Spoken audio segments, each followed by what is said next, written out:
How to make Google Chrome default browser on iPhone. To get started, first of all go ahead and open up the Settings application on your phone. Once you're here, scroll down to the end and tap on Apps. You can view all your phone apps over here. Now, search for or scroll down to find Chrome and tap on it. You are now in the Chrome Settings page. Here, go to Default Browser App. You can view or change your default browser app from here. As you can see, your current default browser is Safari. If you want to change it, then select Chrome.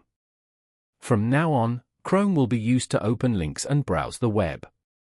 Following these steps, you can easily make Google Chrome default browser on iPhone. Thank you for watching. Please leave a like if this tutorial helped you, or leave a comment below if you have any questions related to the video.